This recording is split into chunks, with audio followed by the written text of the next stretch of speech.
आप सभी को मेरा नमस्कार। हम विगत कक्षाओं में लास्ट क्लासेज में प्रमाण की चर्चा कर रहे थे, जिसमें हम प्रत्यक्ष प्रमाण, अनुमान प्रमाण की चर्चा कर चुके हैं। आज जो हम चर्चा करेंगे वो है शब्द प्रमाण के बारे में। तो जिस प्रमाण से शाब्द प्रमा की प्राप्ति होती है उसे हम शब्द प्रमाण कहते हैं। शाब्द प्रमा क्या है? जो जब हमें शब्दों के द्वारा किसी यथार्थ ज्ञान की प्राप्ति होती है, वह यथार्थ ज्ञान, वह प्रमा शाब्द प्रमा कहलाती है। और न्याय चिंतन परंपरा में शाब्द प्रमाण की प्राप्ति के लिए शब्द प्रमाण को स्वीकार किया गया है। शब्द क्या है? जैसे मैं बोल रहा हूं, वह भी शब्द है।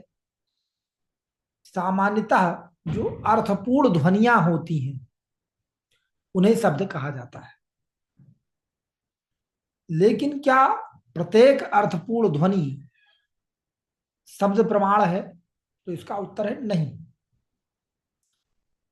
कोई भी व्यक्ति यदि शब्द उच्चरित कर रहा है तो वह अपने आप में प्रमाण नहीं है। आप्तोपदेश शब्द, इस रूप में शब्द प्रमाण को न्याय दर्शन में व्याख्यानित किया गया है। न्याय दर्शन में इस रूप में प्रस्तुत किया गया है कि जो आप्त पुरुष है, आप्त पुरुष का उपदेश ही शब्द है। आप्त मतलब विश्वसनीय, विश्वसनीय व्यक्ति का कथन ही जो है वही शब्द है। मतलब जब हम यहां शब्द कह रहे हैं तो वही शब्द प्रमाण है। ठीक है। तो बहुत विस्तार में जाने की जरूरत नहीं, जैसा मैं बार बार कह रहा हूं। तो यहां तक इसको इतना ही समझने की आवश्यकता है। आगे जो न्याय दर्शन में चर्चा मिलती है तो दो प्रकार से, दो अलग अलग दृष्टिकोण से शब्द प्रमाण का दो विभाजन होता है।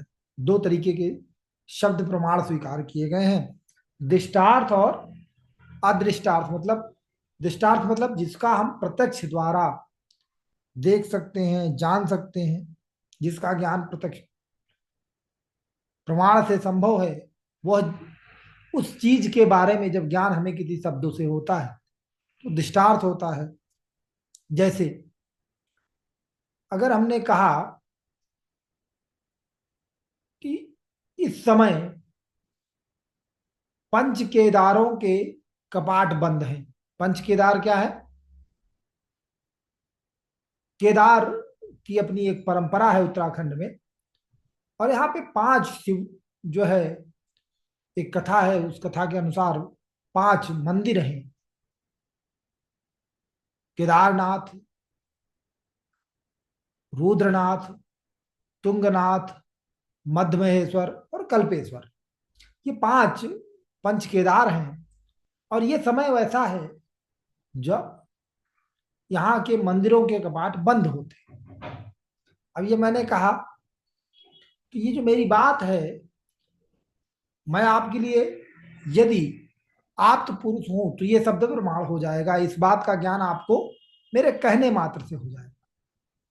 लेकिन आप आकर यथार्थ रूप में प्रत्यक्ष द्वारा ये देख भी सकते हैं कि जो मैं कह रहा हूं वो सही है या नहीं।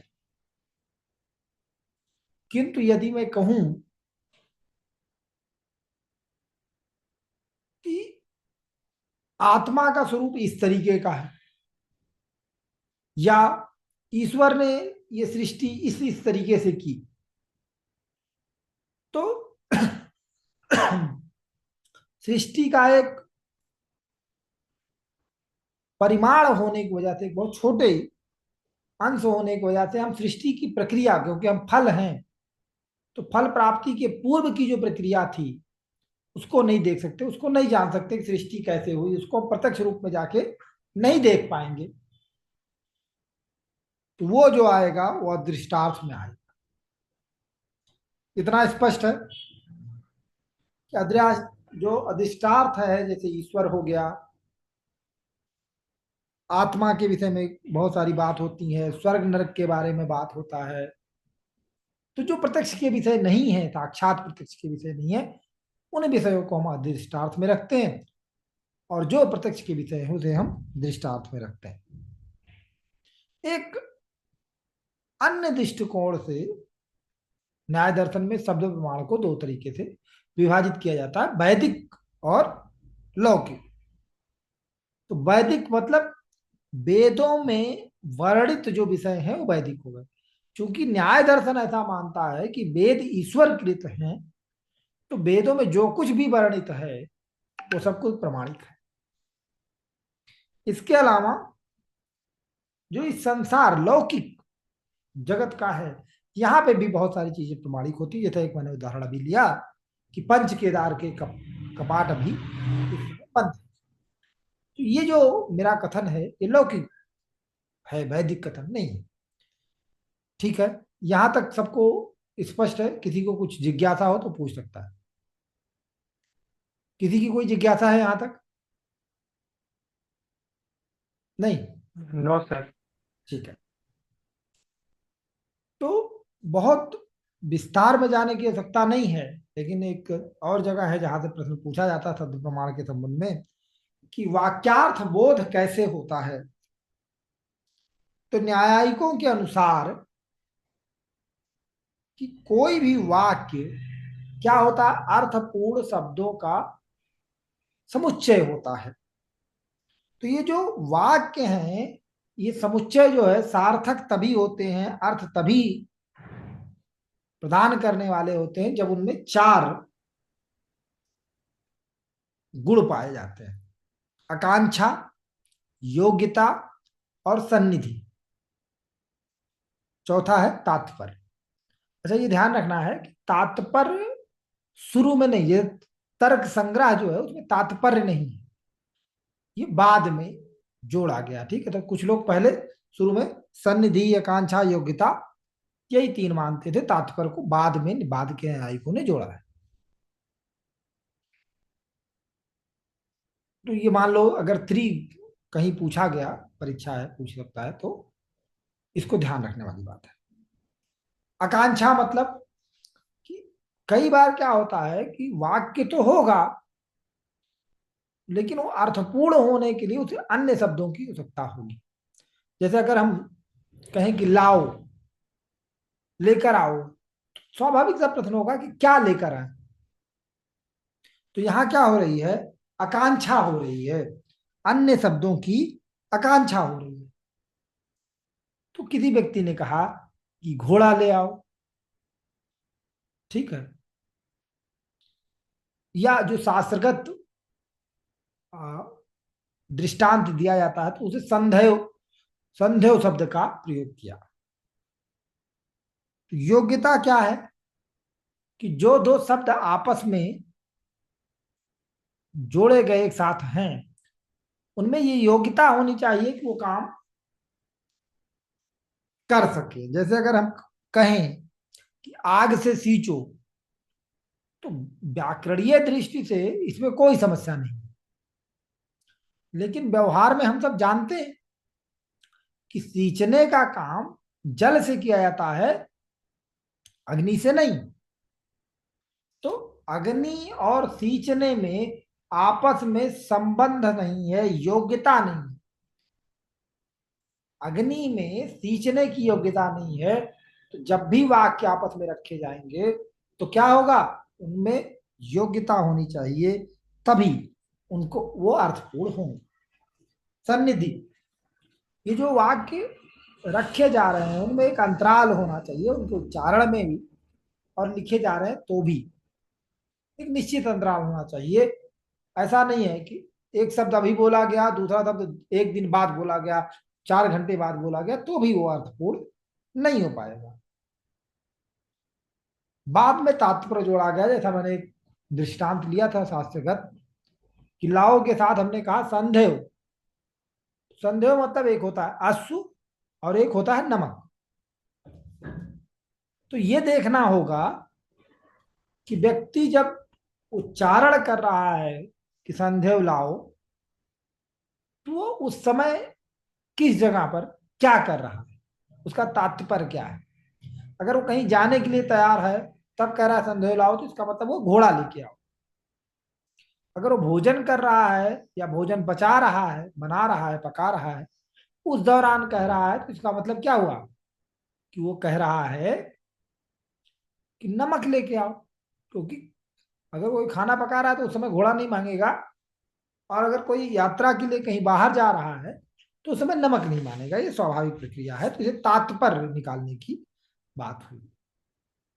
ठीक है, तो सामान्यतः इतना जान लीजिए, बहुत ज्यादा डिटेल में शब्द प्रमाण अपने आप में बहुत विस्तार का विषय है, लेकिन इतना चर्चा करने की अभी जरूरत नहीं। जब हम मीमांसा दर्शन पढ़ रहे होंगे तो वहां पर थोड़ा सा जो अर्थवाद है उसकी चर्चा हम विस्तार से कर लेंगे, तो उसमें थोड़ा और विस्तार से चर्चा करेंगे। इसके अलावा एक अन्य प्रमाण की चर्चा भी हम कर लेते हैं। वह प्रमाण है उपमान प्रमाण। तो उपमान प्रमाण क्या होता है? उपमान प्रमाण उपमिति प्रमा का साधन है। तो उपमा के आधार पर, तुलना के आधार पर जब कोई ज्ञान प्राप्त होता है तो उसे हम उपमान प्रमाण कह रहे होते हैं। तो कहते हैं संज्ञा संगी संबंध का ज्ञान जो होता है उपमान प्रमाण होता है। संज्ञा और संगी, संज्ञा क्या है? आपने संज्ञा की परिभाषा पढ़ी होगी। वस्तु, व्यक्ति, स्थान के नाम को संज्ञा कहते हैं। संगी क्या है?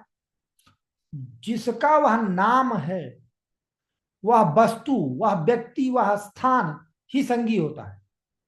वो नाम क्या है? वो संज्ञा है, और वह वस्तु संगी है। इन दोनों के बीच जब संबंध से जो ज्ञान प्राप्त होता है उसे उपमान कहते हैं। क्या है? हम सब लोग इसका खूब प्रयोग करते हैं अपने जीवन में।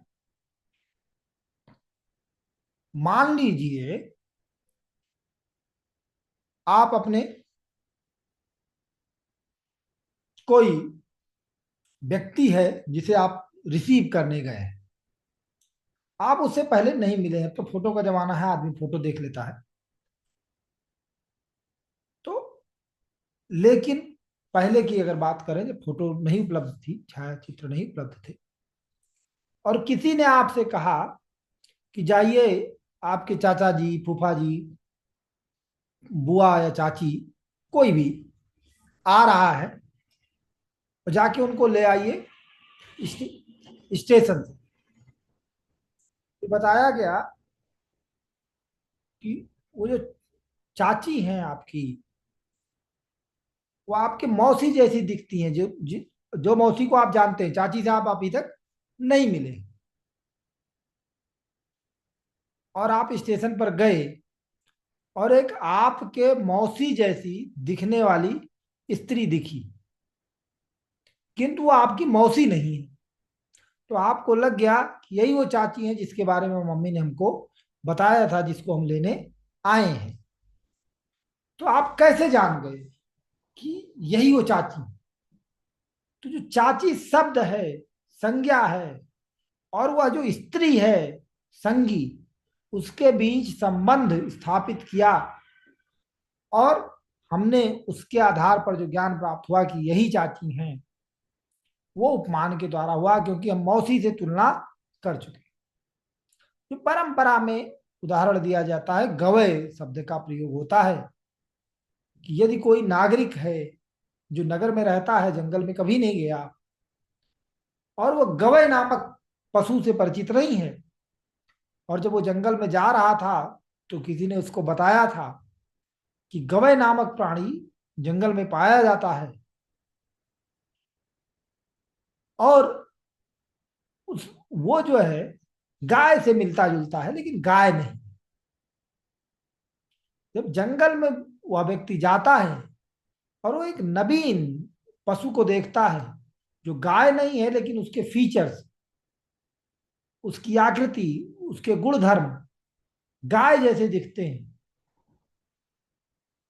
तो उसे वो गयो गवय मान लेता है, जान लेता है कि यही गवय है। तो ये जो यही गवय है, ये जो ज्ञान हुआ, ये ज्ञान जिस आधार पर होता है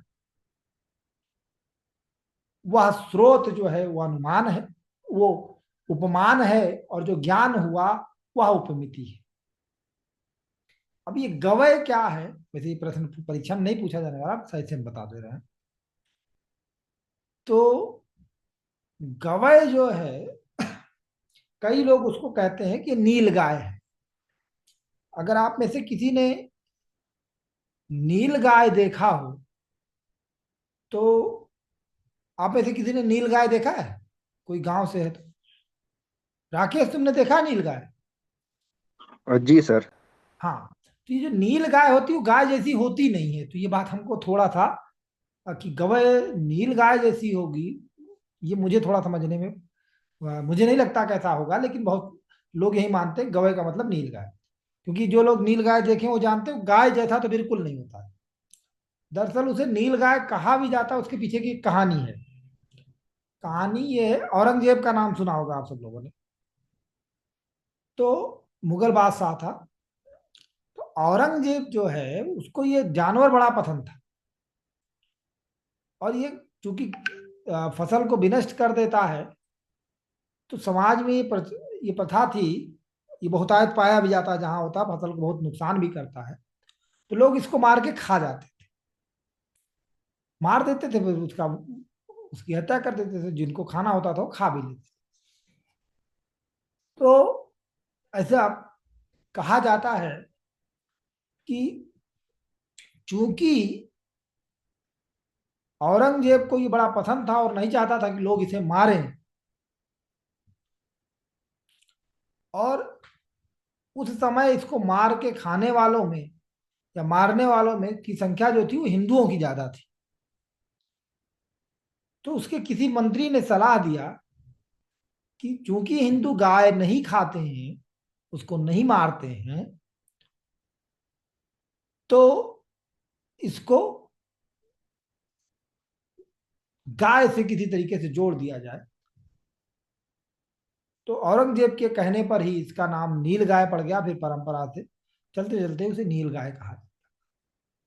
फिलहाल जो भी कहानी हो, तो गवय जो है वो नील गाय है, ये मुझे व्यक्तिगत रूप से लगता है कि नहीं, क्योंकि वहां पे तुलना कराई गई, और जो नील गाय हम लोग देखे हैं, आप लोग भी उस बात से सहमत होंगे कि वो गाय जैसा तो बिल्कुल नहीं दिखता है कि सर नहीं? घोड़े के समान होती है। हाँ, थोड़ा घोड़े जैसा जरूर दिखता है, ये बात बिल्कुल सिर सही। सिर का सर दो दो नुकीला सींग रहता है इस वजह से। हाँ हाँ नहीं तो सेम घोड़ा जैसा दिखता है। हाँ, घोड़े जैसा ही घोड़े जैसा जैसे बिल्कुल दिखता है। अगर उसकी सींग हटा दी जाए तो घोड़े जैसा कह सकते हैं कि दिखेगा। क्योंकि और भी घोड़े में बड़े फीचर होते हैं जो उसमें नहीं होता है, लेकिन गाय जैसा तो बिल्कुल नहीं दिखता। इसलिए मुझे नहीं लगता कि गवय मतलब नील गाय। लेकिन फिर भी ये चर्चा का विषय नहीं। तो अभी प्रमाण जो है वो इतने प्रमाणों के विषय में जो चर्चा है वो इतनी ही है। चार प्रमाण यहाँ देख लेते हैं। कुछ और चीजें हमको न्याय दर्शन में देखना है, उसको हम देखेंगे। तो उससे पहले हम ये चाहेंगे, अगर किसी को कोई जिज्ञासा हो, कोई कुछ हो तो पूछ लीजिए, फिर हम आगे बढ़े। किसी को कुछ पूछना है? कोई जिज्ञासा? नहीं? No sir. ठीक है। तो जो कुछ तत्व मीमांसीय चीजों की अगर हम बात करें, तो एक हमने जैसे बताया था कि उदयनाचार्य जी ने कुछ प्रकरण ग्रंथ लिखे हैं, जिसमें आत्म तत्व विवेक, न्याय कुसुमांजलि जैसी ग्रंथ है। इन प्रकरण ग्रंथों में क्या किया गया है, जैसे जब न्याय दर्शन का परिचय की हम चर्चा कर रहे थे ना, तो उसमें ये सब चीजें हमने चर्चा की थी, आप लोगों को याद होगा। इन प्रकरण ग्रंथों में क्या होता था कि इन्हीं विषय वस्तुओं में से किसी एक विषय वस्तु को उठाकर विस्तार पूर्वक जब चर्चा की जाती है तो उसे प्रकरण ग्रंथ कहते हैं।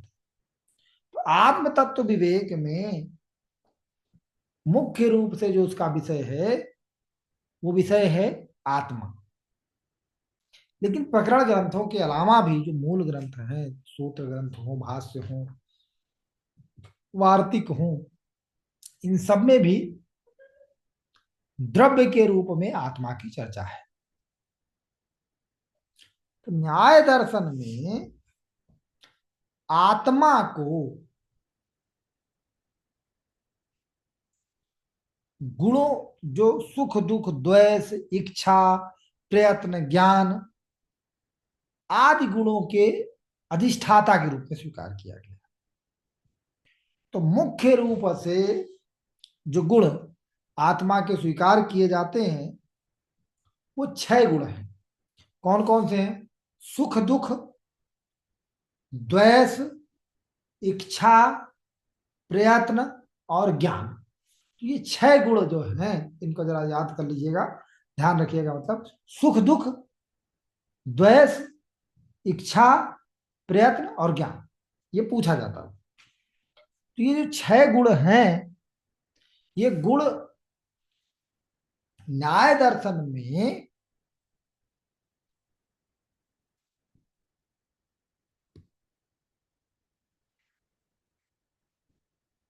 आवाज आ रही मेरी? मेरी आवाज आ रही है?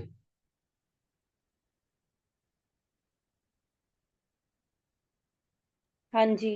हाँ ठीक है। तो ये 6 गुण हैं, ये न्याय दर्शन में आत्मा के आगंतुक गुण माने गए हैं, नित्य गुण नहीं।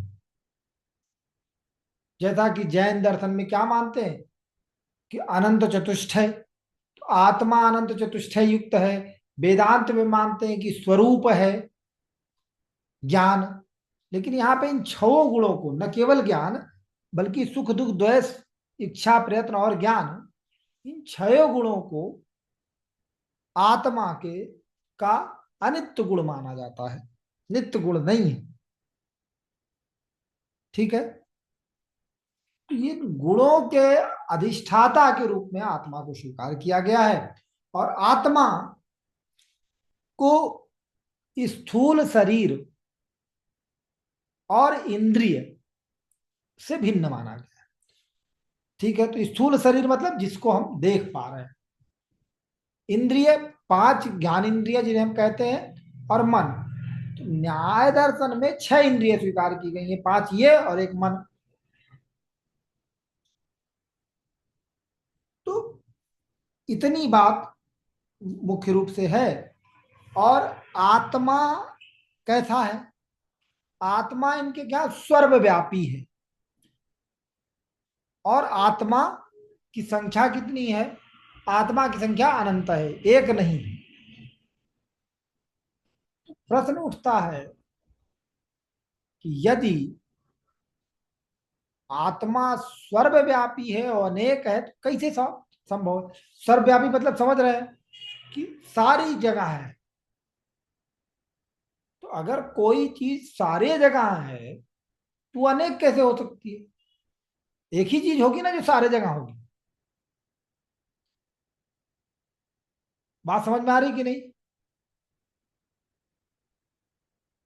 तो न्यायिकों का क्या तर्क है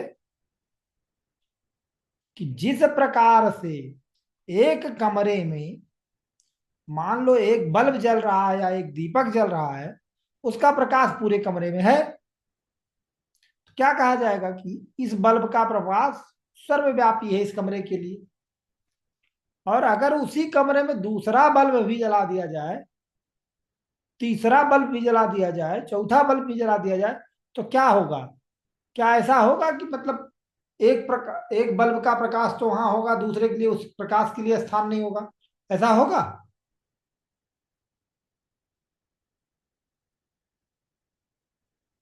मैं आप लोगों से उत्तर की अपेक्षा कर रहा था।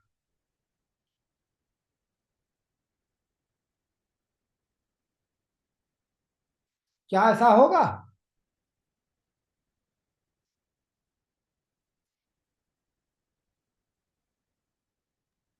आवाज आ रही है मेरी?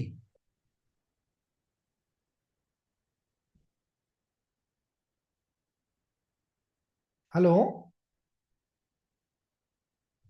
हाँ जी। तो मैं कुछ पूछ रहा हूं, उसका उत्तर दीजिए। एक सर कमरे, समझ नहीं आ। मान लीजिए किसी कमरे में एक बल्ब लगा हुआ है, ठीक है। तो उस बल्ब का प्रकाश पूरे कमरे में होगा कि नहीं होगा? हाँ जी। होगा। अगर उसी कमरे में दूसरा बल्ब लगा दिया जाए, मतलब वो तो लगा रहे, दूसरा बल्ब भी लगा दें, होता है ना हमारे कमरे में हो, एक बल्ब भी लगा होता है, एक और होल्डर होता है, उसमें भी एक बल्ब लगा दिया, ट्यूबलाइट भी लगा दिया, होता है कि नहीं होता? जी सर। हाँ। तो क्या, मान लो एक साथ आपने बल्ब भी ऑन कर दिया, ट्यूबलाइट भी ऑन कर दिया, तो क्या दोनों का प्रकाश एक साथ कमरे में, पूरे कमरे में रह सकता है कि नहीं रह सकता?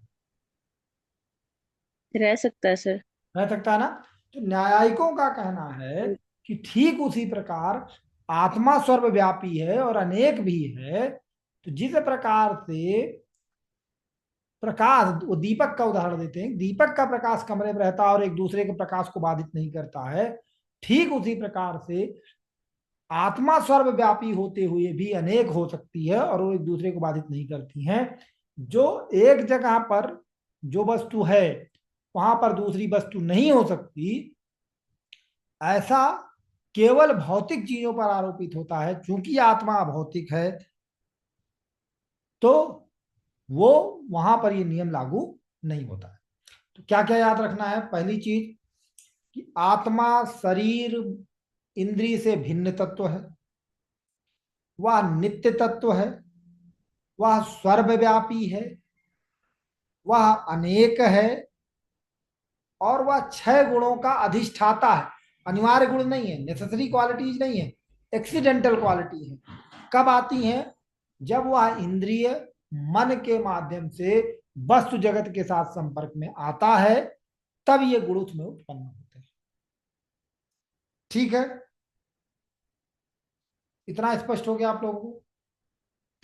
किसी की कोई जिज्ञासा, कोई प्रश्न? No sir. ठीक है। तो प्रश्न उठता है, अब बंधन मोक्ष भी थोड़ा सा देख लेते हैं, इसके बाद अगली क्लास में हम लोग देख लेंगे ईश्वर विचार। तो बात यह है कि फिर बंधन क्या है, मोक्ष क्या है?